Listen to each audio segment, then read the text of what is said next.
Ok,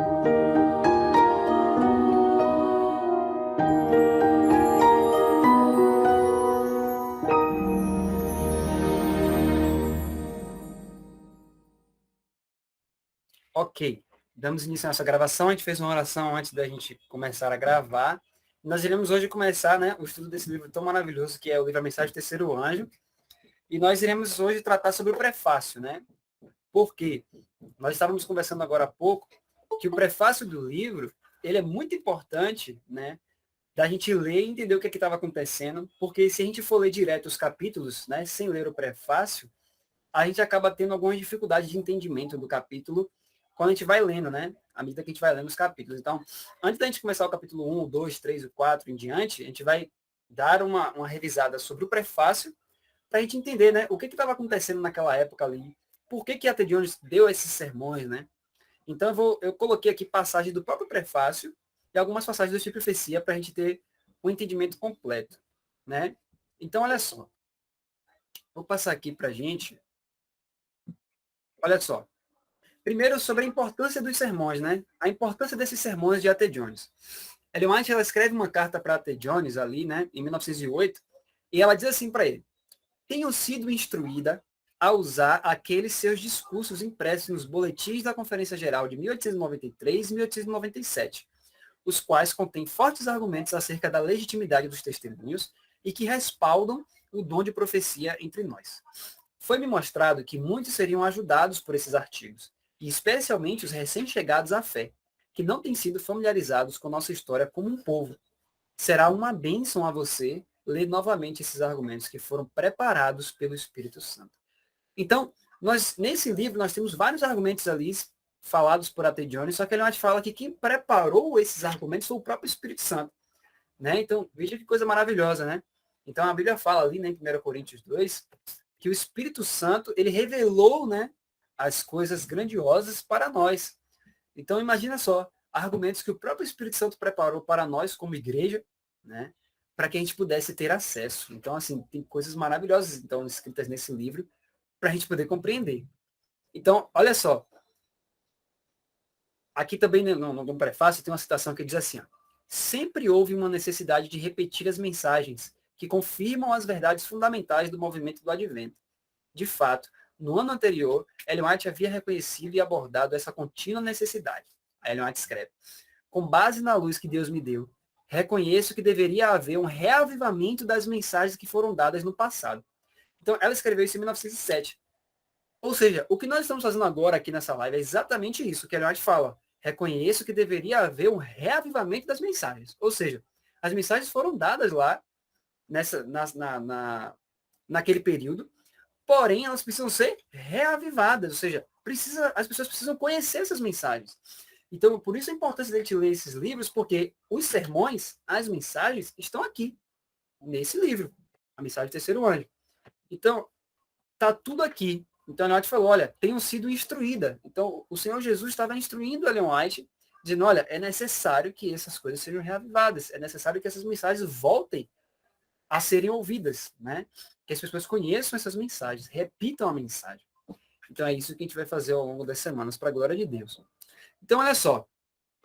A gente precisa agora ver também um detalhe importante. Vamos passar aqui. Qual era o contexto das mensagens? Eu vou pedir que quem tiver com o livro na mão, possa abrir junto comigo, porque é importante, até para você fazer as anotações no seu livro. Se você puder abrir comigo, por favor, aqui no livro, aqui no próprio prefácio, está na página 2, está na primeira página, que é a página 7. Eu vou ler aqui, mas se você quiser acompanhar, está na segunda citação da irmã White, que está assim recuada, que ela diz assim, ó, irmãos e irmãs, como eu gostaria de poder dizer algo que despertasse vocês para a importância desse tempo, para o significado dos eventos que estão ocorrendo agora. Eu dirijo a atenção de vocês para os movimentos agressivos sendo empreendidos agora em prol da restrição da liberdade religiosa. Então, olha que interessante. Ela diz assim, ó, os movimentos agressivos sendo empreendidos agora. Agora quando? Em 1893. Ela escreveu isso em janeiro de 1893. Agora em prol da restrição da liberdade religiosa. E aí, no próprio prefácio, ele vai fazer a pergunta assim, ó, o que estava realmente acontecendo em 1893 que levou a profetisa a dizer essas coisas?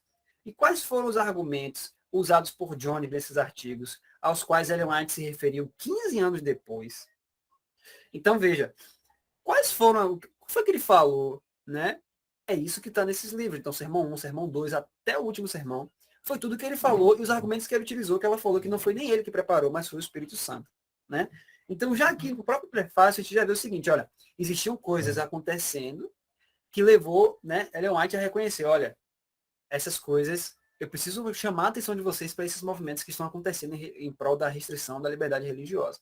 E o que estava acontecendo? Aí, quando a gente passa a página, a gente vai ver a história do que aconteceu na Exposição Mundial de Colombo. O que foi isso, a Exposição Mundial de Colombo? Vocês devem ter lido o prefácio e devem ter visto que essa Exposição Mundial de Colombo, né, ela foi realizada quando? Eu não vou entrar em todos os detalhes, né, porque como a gente já fez um vídeo falando o detalhamento, né, do que aconteceu ali e tal, mas o que, em geral, o que foi que aconteceu especificamente ali nessa exposição? Bom, Chicago, né, era uma cidade que estava meio que renascendo das cinzas, né, tinha tido um incêndio naquela época, né, alguns anos antes, e eles estavam passando por uma série de dificuldades, e quando veio essa oportunidade de fazer uma feira mundial, eles abraçaram por completo, né? Eles realmente lutaram para que pudesse acontecer ali em Chicago, né? Para que a cidade voltasse, né? Pudesse ser reerguida e ser colocada entre as grandes, né? Do mundo. Então, nessa época ali, a cidade de Chicago foi a sede da feira mundial, né? E foi assim uma feira espetacular, né? Eu coloquei durante a semana no grupo lá para o pessoal exatamente essa história do que aconteceu, né? Você vê ali que pessoas de mais vários lugares do mundo, dos mais variados locais, levavam, né, artefatos, levavam invenções, levavam várias coisas, inclusive eu falei até a história do Nikola Tesla, né, que tinha ali produtos, artefatos dele, né, invenções dele ali naquela feira. Então, assim, foi uma feira assim espetacular, né? Foram milhões e milhões de pessoas que passaram por Chicago, né? Que foram para lá de charrete, né? Com seus cavalos. Então, assim, pessoas saíam dos mais remotos lugares e foram para Chicago para poder participar dessa feira. Então, realmente foi um grande espetáculo ali naquele período. E foi exatamente nesse período que aconteceu o quê? E aí que a gente começa a divisar algumas coisas. Veja comigo, por favor, na página 8, se você estiver com o livro na mão, que a gente vai ver algumas questões aqui muito importantes. Olha só, lá no último parágrafo, na página 8, tem assim, ó. Então, o que tudo isso tem a ver com o domingo? Por incrível que pareça, tem muito a ver. Olha só, antes da gente continuar esse parágrafo, no parágrafo anterior, ele foi dando detalhes sobre a feira. Eu vou ler aqui com vocês, só para a gente dar uma recapitulada no contexto da feira em si. Ele diz assim, ó, a feira ostentou aos participantes a cena espetacular de uma cidade de apenas 60 anos de idade, renascida deslumbrantemente no curto período de 22 anos após o grande incêndio de Chicago. A exposição foi oficialmente aberta em 21 de outubro de 1892, para coincidir com a comemoração dos 400 anos da viagem de Colombo às Américas. Mas só ficou aberta para negócios em 1º de maio de 1893, devido a atrasos para deixar tudo pronto. Quando ela se encerrou, 6 meses depois, em 30 de outubro de 1893, mais de 27 milhões de visitantes haviam pago o ingresso de 50 centavos de dólar para ver aquele grande espetáculo. Então, olha que interessante, 27 milhões, sendo que naquela época, que o próprio prefácio fala que a população dos Estados Unidos naquela época era de 62 milhões, né? Ou seja, foi muita gente, né? Foi muita gente, ou seja, foi quase a metade da população que compareceu àquela feira. Então a gente vê assim que realmente foi um evento espetacular, extraordinário, né? E aí ele faz a pergunta, o prefácio, mas o que isso tem a ver, né, com o grande conflito? O que isso tem a ver com as leis dominicais? O que isso de fato tem a ver? E aí entra a história do que aconteceu, né? O que foi que aconteceu naquela época que nos leva a refletir e a entender a importância disso para os sermões que a Ateniones proferiu mais à frente, que a gente vai começar a estudar. Olha só. Aqui no último parágrafo, eu vou ler aqui, vou até passar aqui a imagem, né, que eu botei uma imagem específica, né, para a gente entender. Olha essa imagem. O que é que essa imagem tem a ver, né, com o estudo que a gente está tendo hoje? Olha só. Veja comigo aqui o último parágrafo da página 8, que diz assim. Então, o que tudo isso tem a ver com o domingo? Por incrível que pareça, tem muito a ver. Aparentemente, por causa de atrasos nas construções, os trabalhadores encarregados pelos preparativos da feira foram encorajados a trabalhar 7 dias por semana. E os países, empresas e igrejas que queriam fazer suas exposições, na feira foram também estimulados a trabalhar no domingo.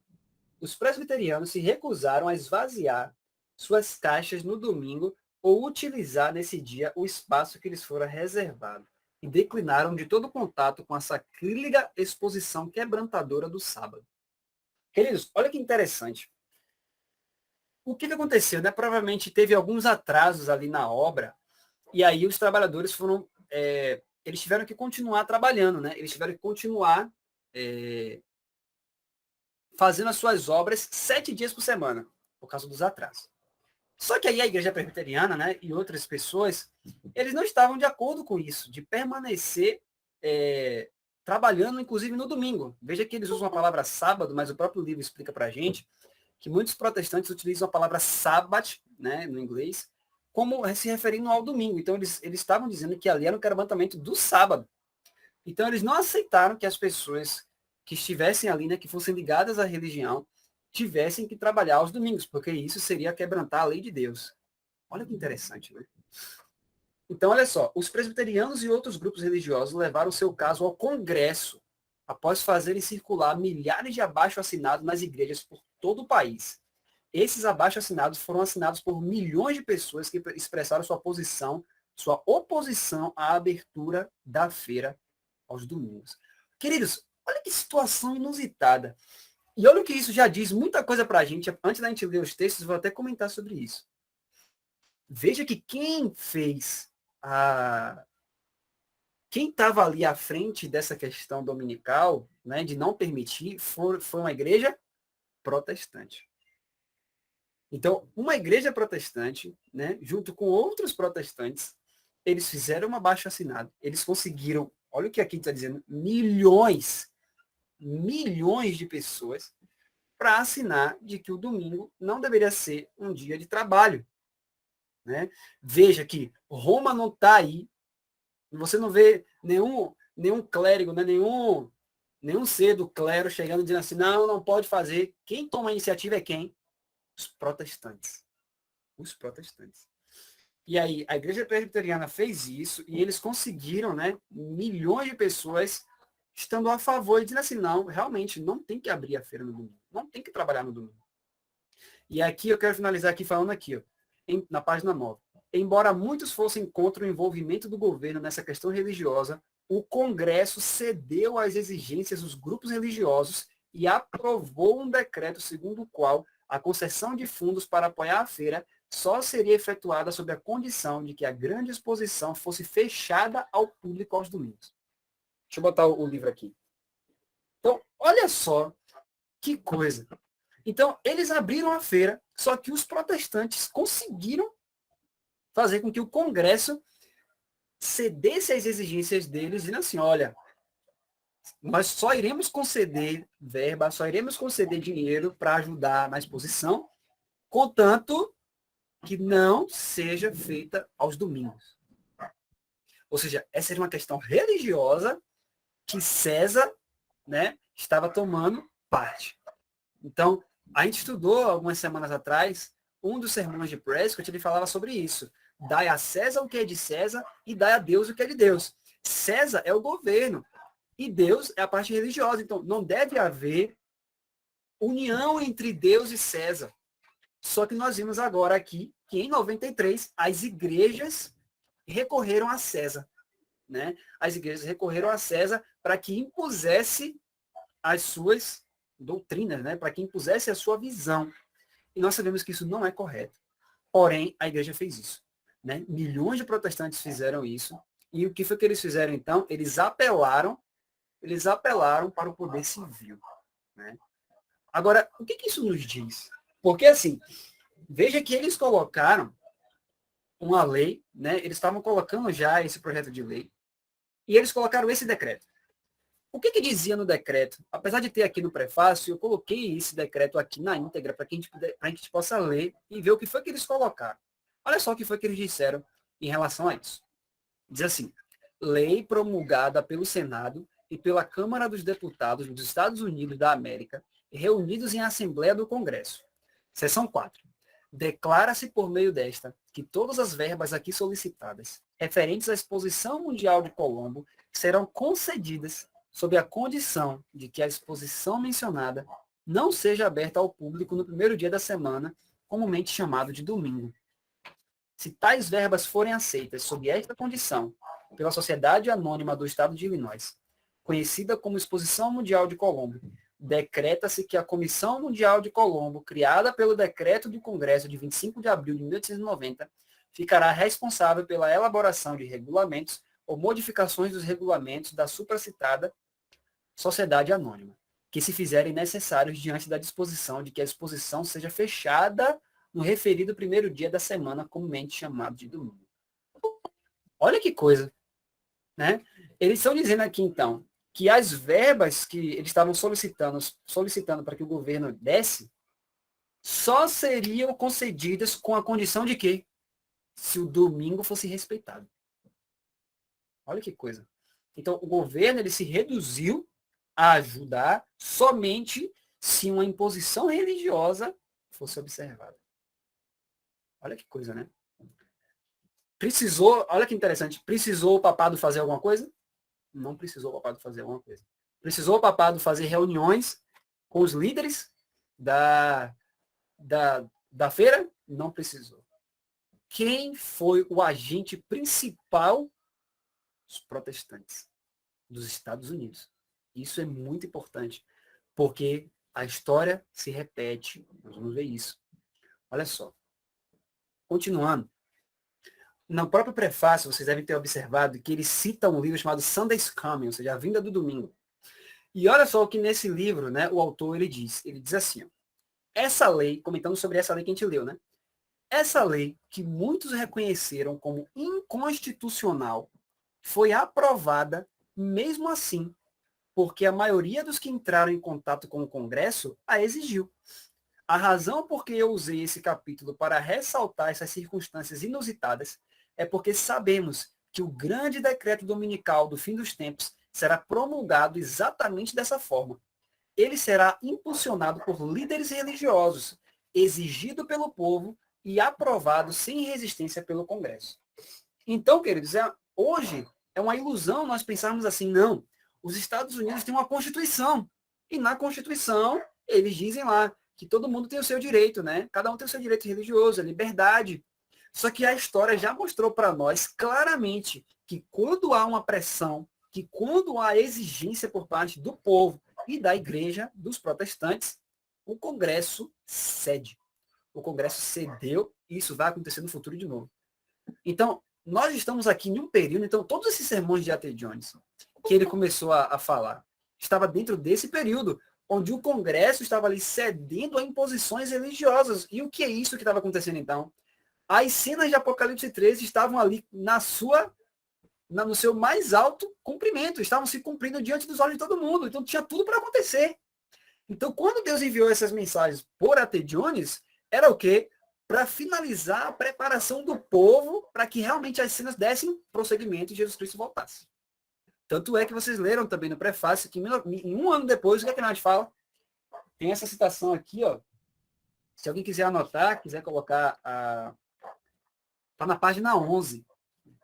E um ano depois, olha o que ela diz. Se os que afirmam ter uma experiência viva nas coisas de Deus tivessem feito a obra a eles confiada, conforme o Senhor ordenou, todo o mundo teria sido advertido e o Senhor Jesus teria vindo a nosso mundo com poder e grande glória.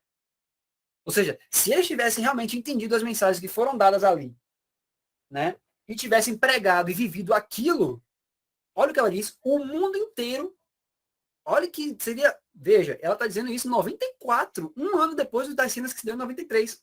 Veja a rapidez que se daria. Aí a gente para observar, mas antes, depois a gente vai entender por que seria tão rápido assim, e eu vou mostrar isso pela Bíblia, para a gente fazer alguns paralelos, para a gente entender que a história realmente sempre se repete, sempre. Olha só. Então, nós vimos que essa lei que foi promulgada ali, ela foi promulgada, ela foi aprovada, mesmo sendo inconstitucional. Ah, mas e a Constituição, como é que fica, né? Eles não estavam nem aí. Você vê que depois o próprio Ted Jones, ele vai lá de novo discursar ali, né? E os homens falam assim, não, nós não queremos saber, já foi aprovada, né? Ou seja, nem aí para a Constituição, né? E isso vai voltar a acontecer. Então, olha só, aqui, né? Esse é o nosso último slide, né? Porque a gente vai ler e a gente vai fazer agora algumas comparações com as escrituras. Queridos, antes da gente ler esse slide, na verdade, eu quero fazer algumas comparações e aí que vai ficar mais claro ainda quando a gente ler essa passagem do grande conflito. Eu vou pedir que vocês abram comigo as Bíblias de vocês, quem tiver com a Bíblia aí, pode pegar, por favor, o capítulo 3 de Daniel, para a gente fazer algumas comparações, para a gente entender algumas coisas, só para a gente perceber alguns detalhes. Daniel, no capítulo 3, verso 1, diz assim: O rei Nabucodonosor fez uma estátua de ouro, cuja altura era de 60 côvados, e a sua largura de 6 côvados, e levantou-a no campo de Dura, na província de Babilônia. Então o rei Nabucodonosor mandou reunir os príncipes, os prefeitos, os governadores, os conselheiros, os tesoureiros, os juízes, os capitães e todos os oficiais das províncias para que viessem à consagração da estátua que o rei Nabucodonosor tinha levantado. Então se reuniram os príncipes, os prefeitos, os governadores, os capitães, os juízes, tesoureiros, conselheiros e todos os oficiais das províncias à consagração da estátua que o rei Nabucodonosor tinha levantado. E estavam em pé diante da imagem que Nabucodonosor tinha levantado. E o arauto apregoava em alta voz: Ordena-se a vós, ó povos, nações e línguas. Quando ouvides o som da buzina, da flauta, da harpa, da sambuca, do saltério, da gaita de foles e de toda espécie de música, prostrar-vos-eis e adorareis a estátua de ouro que o rei Nabucodonosor tem levantado. E qualquer que não se prostrar e não adorar, será na mesma hora lançado dentro da fornalha de fogo ardente. Olha que interessante, só para a gente contextualizar. Nós vemos aqui figuras políticas, porque veja o que ele diz aqui, ó. Ele está dizendo, então, no verso 2, o rei Nabucodonosor mandou reunir os príncipes, os prefeitos, os governadores, os conselheiros, os tesoureiros, juízes, capitães e todos os oficiais da província para que viesse a consagração da estátua. Veja, chamou políticos a consagração da estátua. Bom, a consagração da estátua não é exatamente uma questão política. Quando ele chama para consagrar, para a consagração da estátua, isso é o quê? Uma questão religiosa. Ou seja, Nabucodonosor estava fazendo exatamente o que Deus não permite, que é misturar política, César, com as coisas de Deus. Então, ele trouxe, chamou os oficiais e disse assim, ó, venham para a consagração da estátua. Aí ele ainda foi muito inteligente, porque depois que ele chamou os políticos, né, depois que ele conseguiu, né, a aceitação ali dos políticos para que eles viessem, olha a segunda coisa que ele faz, verso 3, verso 4. E o arauto apregoava em alta voz: Ordena-se a vós, ó povos, nações e línguas, quando ouvirdes o som da buzina, da flauta, da harpa, da sambuca, do saltério, da gaita de foles e de toda espécie de música, prostrar-vos-eis e adorareis a estátua de ouro que o rei Nabucodonosor tem levantado. Então, olha a sabedoria aqui de Nabucodonosor, olha a sabedoria de Babilônia. Bom, você faz parte de vários povos. Veja que eles dizem assim, ó, todo povo venha. E aí, o que é que Nabucodonosor fez? Bom, cada povo tem sua cultura, né? Cada um tem sua cultura. Então, eu vou dar, né? Eu vou dar tudo que vocês querem. Então vai ter. Ah, você ouve harpa? Vai ter harpa. Você ouve flauta? Vai ter flauta. Vai ter harpa, vai ter flauta, mas vai ter também a batidazinha, vai ter o saltério, vai ter isso, vai ter tudo. Eu vou agradar todo mundo. Babilônia faz isso. Babilônia agrada todo mundo. Então, é isso. Então, quando vocês ouvirem esse som, se prostrem, né? Se prostrem diante desse som. E aí vem o verso 6, né? e qualquer que não se prostrar e não adorar, será na mesma hora lançado dentro da fornalha de fogo ardente. Então, Babilônia, o que foi que Nabucodonosor fez? Bom, nós temos uma imagem que a gente levantou, e quem não adorar essa imagem, e veja que eles fazem, né? Olha que interessante, né? Eles fazem todo um contexto. Ele não só chega assim, ó. Tá vendo aquela imagem aí? Bora. Adora aí todo mundo. Quem não adorar vai morrer. Foi assim que eles fizeram? Não. Eles primeiro mexeram o quê? No emocional, né? Mexeram com várias coisas ali. Porque primeiro teve aquela imposição de ver a imagem gigantesca toda de ouro, né? Já agradou os olhos. Depois eles chegaram e vieram, né? Agradar os ouvidos. Ó, você vai ouvir harpa, vai ouvir flauta, você vai ouvir vários instrumentos. Então, imagine que tinha toda aquela música de fundo, né? Aquela coisa ali para preparar o espírito realmente da pessoa para chegar. Imagine ver aquela coisa bonita, né? E aquele sonzinho de fundo. Tam. Então, ela estava toda preparada. Então, assim, ó. E o arauto vem dizer assim, ó. Ordena-se a vocês o seguinte. Quando vocês ouvirem isso, se prostrem. Né? Ou seja, agora vem aquela questão. Quando a gente observa isso, a gente vê que foi toda uma preparação ali, né, de Babilônia, eles fizeram tudo aquilo. Então eles reuniram as pessoas e de repente um ataque à lei de Deus, né? Se prostrem, né? Se prostrem. Então foi de imediato, peraí. Então se eu não me prostrar, eu vou morrer? Porque ele não tinha dito isso para as pessoas. Porque ele falou assim, ó, vocês vão vir para a consagração da estátua. Ok, vai consagrar a estátua. Vai ser um culto de Babilônia de consagração à estátua. Só que aí do nada, quando o pessoal chega, ó, se não prostrar, vai morrer. Eita! Foi de surpresa, ninguém esperava. Só que aí o que acontece, né? Quando a gente olha para essa situação. Imagine só, uma feira mundial. Vamos fazer agora alguns comparativos. Uma feira mundial. O povo que estava indo para lá. Você acha que alguém. Imagine os adventistas. Vamos pensar nos adventistas. Feira mundial e tudo. Teve aquela, né? Aquele merchandising todo, aquela publicação e tal. Bom, é uma feira mundial. O que uma feira mundial tem a ver com o grande conflito que nós adventistas entendemos? Aparentemente, nada. E aí, de repente, quando chega na feira, que começa, uma série de situações passa a acontecer que culmina numa questão dominical. Isso nos diz muita coisa. Por quê? Porque olha que interessante. Quando nós observamos na construção do grande conflito, é muito comum, né? Eu estou falando isso porque a gente vai ler isso, o Espírito Profecia vai dizer isso para nós. É muito comum a gente focar sempre no papado. O Papa fez uma reunião com fulano, Beltrano, Ciclano, tal, saiu, foi para não sei aonde. Agora vai sair o decreto dominical. O papado agora está em reunião com o presidente dos Estados Unidos, a portas fechadas, então vai sair o decreto dominical. Ele foi assinar o decreto dominical. Mas, queridos, será que esse é a lente que o Espírito mostra para a gente? Será que essa é a lente que a história mostra para a gente? Será que foi isso que aconteceu em 1893? Será que a história realmente mostra para a gente que a gente deve se preocupar com a figura do Papa em si? Ou nossos olhos estão voltados para o lugar errado? Por quê? Porque imagine, toda a controvérsia, e vocês vão ver isso claramente no livro todo, toda a controvérsia se dá em um evento que ninguém nunca ia imaginar que a controvérsia se daria ali dentro. Olha que interessante. O povo poderia estar dizendo que, ó, o papado está indo para não sei aonde, olha o que o Papa fez, o Papa fez isso, fez aquilo, está indo para não sei aonde, tal. Só que, olha como a construção se deu. Olha o que o Espírito Messias fala. Estamos agora num momento muito solene, né? Onde está sendo feito movimentos agressivos em prol da restrição da liberdade. Mas você não vê nem a figura do Papa.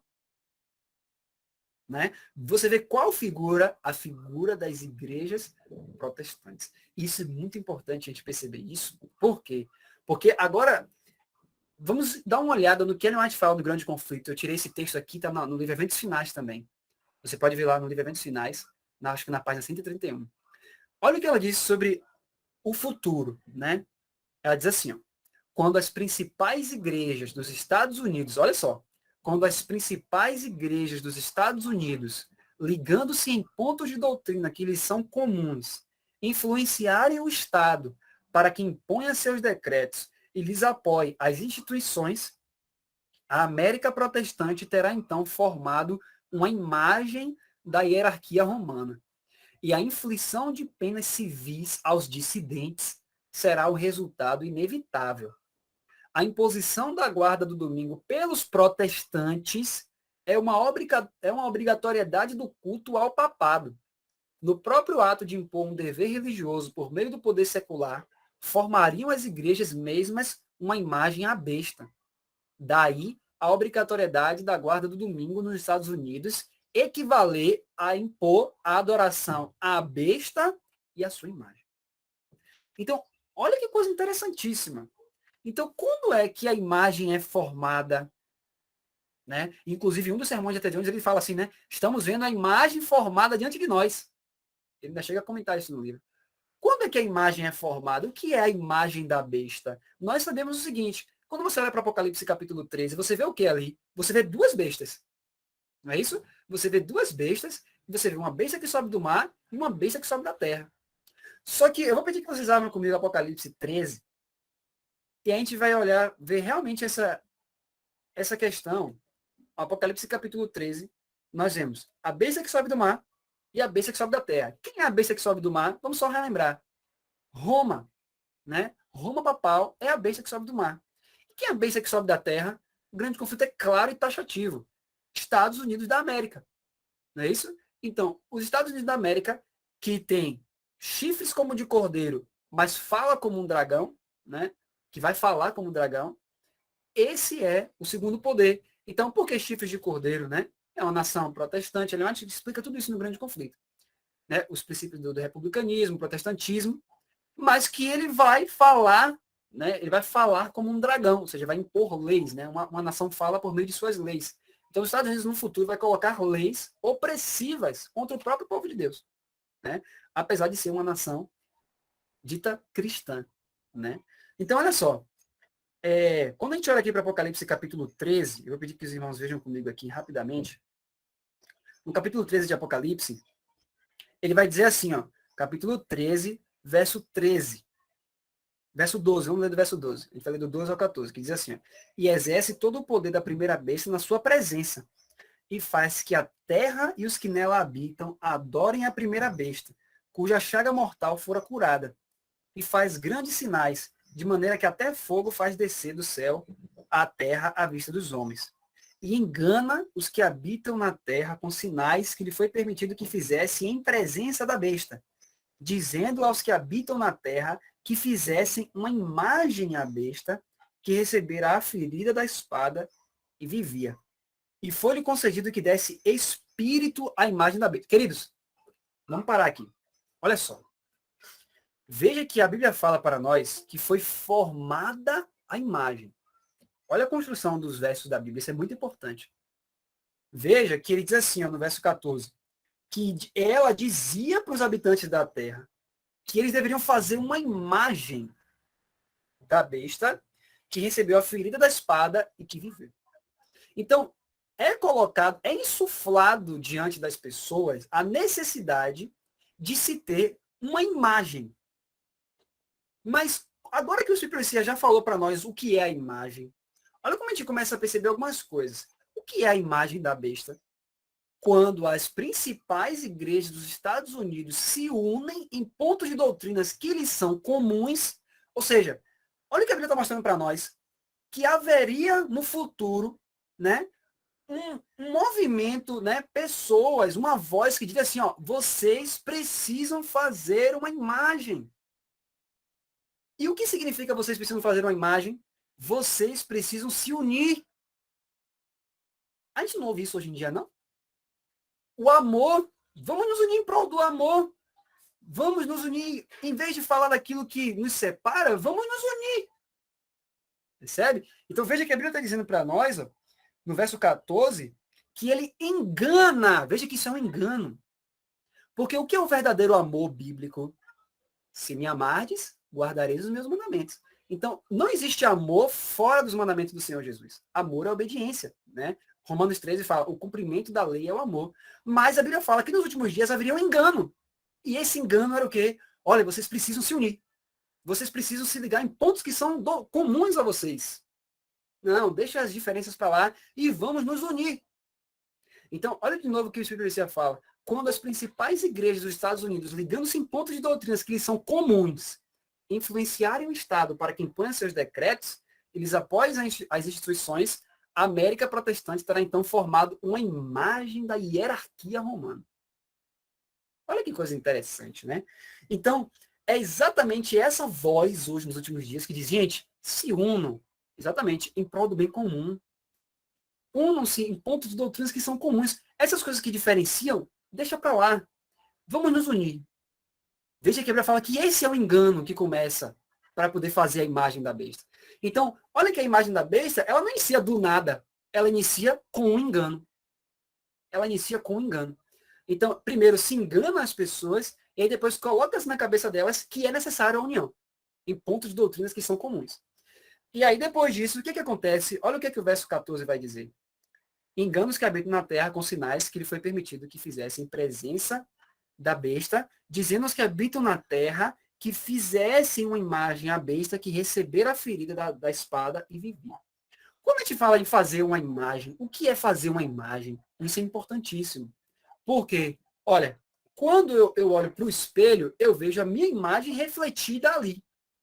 Então, por que a América Protestante vai fazer uma imagem de Roma? Porque você lembra que no passado, é só você olhar para a Idade Média e ver como Roma fazia. Ou seja, quando Roma, nos últimos dias, olhar para o espelho, entre aspas, quando Roma olha para o espelho, quem que ela vai ver refletido ali? Os protestantes. Então, os protestantes vão espelhar, ou seja, vão fazer uma imagem de Roma. Ou seja, a forma como Roma agiu no passado, quem é que vai agir da mesma forma nos últimos dias? Os protestantes. Então, o problema, a grande questão que vai acontecer no final, não é Roma em si que vai suscitar. Quem vai suscitar, quem vai ser o protagonista são os protestantes. Então, é muito comum hoje, né, no meio adventista, a gente vê notícias assim, né? O Papa está lá, será que vai sair agora o decreto dominical? O Papa foi para não sei aonde, se reuniu com fulano, Beltrano, Ciclano. Mas o que o grande conflito nos mostra é que o foco não está no papado. Não é ele que. Não vem dele. Quem é que vai suscitar toda essa questão? A nação protestante. Esse é o nosso foco. É ali que a gente deve observar, né, os passos que estão sendo dados. Né? Vocês já perceberam, né, nos últimos anos, como tem mudado a questão protestante nos Estados Unidos? Como tem sido a questão das músicas dos Estados Unidos que tem mudado, né? Tem até documentários que falam sobre isso. Como tem sido essa questão musical nos Estados Unidos, como aparece no Daniel 3, veja que Nabucodonosor usa a música, né? Vocês já viram como é utilizado hoje amplamente a questão da música, né? Nas pregações e outras coisas. O intuito da música, para que tem servido. A aceitação em relação ao papado, como tem sido nos últimos anos, né? Toda essa mudança que vem acontecendo, não é por nada. Né? São as mudanças que a Bíblia mostra que iria acontecer. E a união, né? A gente vê isso claramente hoje. A união das igrejas protestantes cada vez maior, né? E deixa-se doutrinas não, deixa isso aí para trás. Isso aí não é tão importante, não. O importante é a união, o importante é o amor. Né? E é isso que a gente tem visto. Só que olha que coisa interessante. Primeiro a Bíblia fala que iria se fazer a imagem. Só que ainda tem mais outro detalhe. Olha o verso 15. E foi-lhe concedido que desse espírito à imagem da besta. Ou seja, em algumas traduções fala assim, que soprasse sobre a imagem da besta. Olha que interessante. Isso nos remonta ao quê? A Gênesis 1 e 2. Quando Deus estava fazendo Adão, vocês lembram que quando Deus fez Adão, ele modelou Adão todo, e depois a Bíblia fala que ele fez o quê? Soprou nas narinas de Adão o fôlego. E aí, quando foi colocado o fôlego em Adão, que Adão levanta, né? Olha que interessante isso. Então, o boneco já estava formado, o boneco de barro estava formado.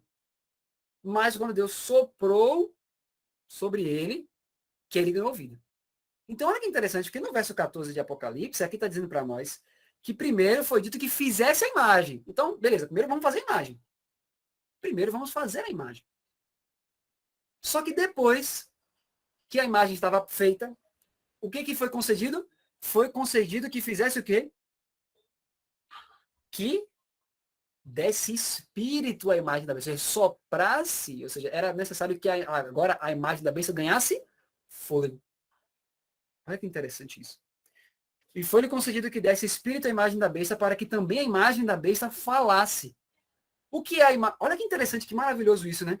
Veja que primeiro foi formada, ou seja, antes da perseguição de tudo isso, qual é a primeira obra que Satanás tem que fazer? Convencer as igrejas que elas precisam se unir. Essa é a primeira obra. Então, ele tem que formar, veja que ele imita a Deus, olha que coisa interessante. Primeiro ele forma a imagem. Pronto. Depois que ele formou, ele agora vai dar o quê? Ele vai soprar o Espírito sobre essa imagem. E o que significa esse soprar o Espírito? A própria Bíblia diz, ó. E foi-lhe concedido que desse Espírito à imagem da besta, para que também a imagem da besta falasse. E fizesse que fossem mortos todos que não adorassem a imagem da besta. Então, olha que interessante. A imagem estava formada. Só que agora era necessário que desse o quê? Fôlego a essa imagem. E o que é dar fôlego à imagem? O que é isso? A imagem falar, a imagem poder falar, significa o quê? Lembra que o grande conflito fala, como é que uma nação fala? Por meio de leis. E agora aqui está dizendo que a imagem também vai falar, ou seja, vai ser dado a essas igrejas protestantes o quê? O poder de as coisas que elas entendem que sejam corretas, o governo civil vai adotá-las. Percebeu? Ou seja, o governo civil, da mesma forma que a igreja, que os Estados Unidos, por meio de leis, iria falar como um dragão, agora a própria imagem da besta vai poder falar. Ou seja, as igrejas unidas, quando elas se entenderem que aquele ponto tem que ser assim, aquele ponto vai ser um ponto civil agora, e não mais religioso. É isso que a Bíblia está mostrando para a gente. Então, veja que a Bíblia não diz, quando o papado fizer uma reunião com fulano, a Bíblia não fala isso. A Bíblia diz o quê? Olha, primeiro, o que tem que haver é que as igrejas protestantes elas têm que estar convictas de que elas precisam se unir e que depois elas vão conseguir colocar os ideais dela diante do Congresso e o Congresso vai ceder, ou seja, vai ser dado fôlego a eles. É isso que vai acontecer. Então, será que a gente está se preocupando com os movimentos do papado ou observar no panorama do grande conflito o que está acontecendo no protestantismo? É dali que vem. Esse é o verdadeiro olhar. Agora, tem ainda mais um detalhe, né, que a gente precisa observar. Por quê? Porque veja o seguinte, ó, mesmo que a Bíblia mostre para nós, né, a gente vê todo esse cenário do grande conflito, veja que em 1893 foi uma coisa que ninguém diria que iria acontecer daquela forma. Onde é que a pessoa ia imaginar que dentro de uma feira, por mais que tivesse milhões ali, ia surgir uma questão dominical ali dentro? Ninguém ia imaginar. Você lembra o que Jesus falou? Cuideis, porque a hora em que menos penseis, virá o Filho do Homem. Olha o que Jesus falou. Vai ser numa hora que você menos imagina.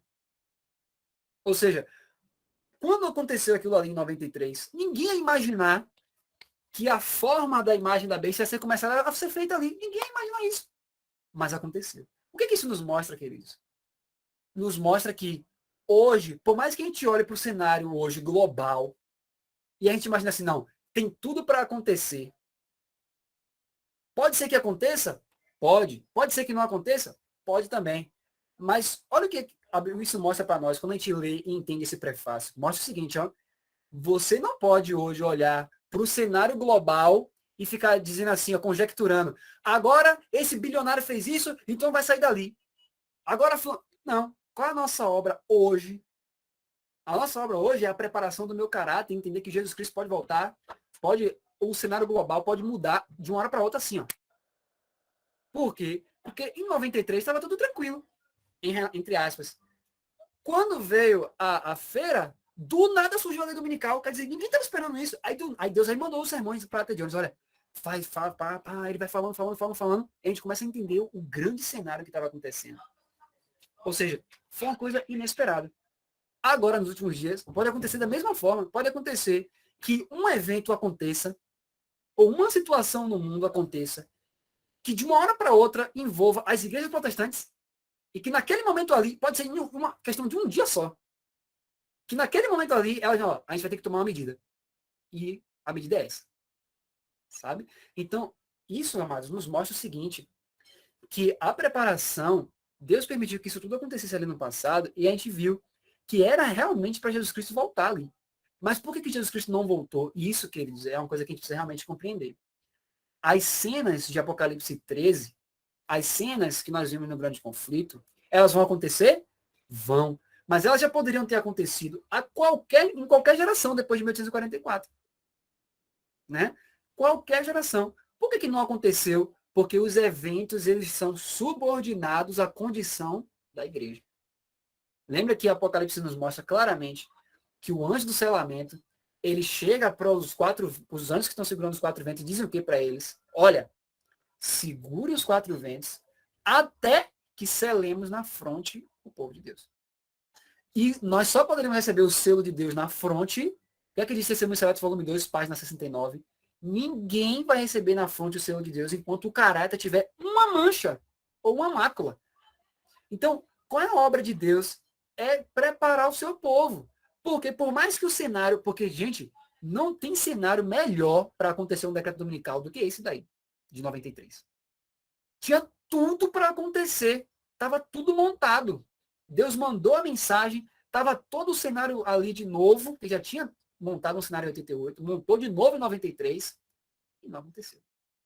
Né? Não aconteceu. Ou seja, por que não aconteceu? Ellen White nos fala, se o povo tivesse aceitado, né, e pregado aquela mensagem, ele já teria entrado no reino dos céus. Então, ou seja, os eventos, meus amados, estão ligados à obra que está sendo feita pelo anjo do selamento. Enquanto o anjo do selamento não terminar a sua obra, não vai acontecer nada. E isso nos mostra claramente que nós temos uma obra a fazer também. Qual é a nossa obra? Humilhar o nosso coração. Arrependimento dos pecados. Por quê? Porque se agora, em 2022, de novo, tiver outro cenário montado e a igreja não estiver pronta, não vai acontecer novamente.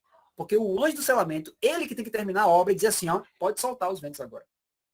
Então, queridos, isso nos mostra, né, que tudo isso que aconteceu, o Espírito de você já mostra, ó, olhe para o verdadeiro cenário. O cenário são as igrejas protestantes. Mas ainda assim, qual é a primeira obra? Não é nem eu estar focado somente nas igrejas protestantes. É o quê? É o meu caráter. Porque Apocalipse 7 mostra claramente que os 4 anjos vão segurar os ventos até que o anjo do selamento termine sua obra. Então, se hoje o povo de Deus estiver esclarecido em relação a essa mensagem e preparado, se a gente ler esses livros, a mensagem do terceiro anjo, e viver realmente tudo que tem escrito ali, né? Tudo que tem escrito em cada sermão, e nós tivermos nosso caráter preparado para esse momento, aí sim. Em um dia pode acontecer um evento, né? Se Deus olha para a terra e vê que a igreja está preparada, em um dia, um evento que não tem nada a ver, que na cabeça das pessoas não teria nada a ver com o domingo, surge a questão dominical, e aí sai o decreto e começa todo o panorama final. Então, querido, isso nos mostra claramente, olha a importância desse livro que a gente vai começar a ler. Se naquela época, Ellen White diz que se o povo aceitasse a mensagem que foi dada ali, Jesus Cristo voltaria, será que se hoje, se os mesmos sermões que a T. Jones pregou, está escrito no livro, será que isso continua sendo verdade para os dias de hoje? Então, se nós lermos esses sermões e lermos toda a luz que Deus nos deu, será que Jesus Cristo não vai voltar também? Será que não apressaremos a volta de Jesus? Com toda certeza. Né? Então, que o Senhor nos abençoe nessa nova jornada de estudos e nós iremos ver realmente que esse livro vai nos tirar da zona de conforto. Né? Esse livro realmente vai tirar da zona de conforto e vai nos dar completa, né? uma preparação muito poderosa para a volta de Jesus. Né? Então, que cada um de nós tenhamos uma experiência muito profunda na leitura desse livro e que seja realmente para a glória de Deus nesses últimos dias. Eu queria finalizar com vocês fazendo uma oração e aí a gente comenta mais coisas no final, tá bem? Tá bom? Oremos juntos. Querido Pai Celestial, nós te agradecemos, Senhor, pela sua infinita bondade e misericórdia e queremos suplicar ao Senhor, Pai, que o Senhor venha nos ajudar nesses últimos dias a compreendermos esses sermões, a importância deles e vivermos ele em verdade. E nós te agradecemos pelo seu maravilhoso amor por nós, Senhor, e por nos entregar essas mensagens tão poderosas e preciosas. Nós te agradecemos por tudo, Pai, pelo doce e sagrado nome de Cristo Jesus. Amém.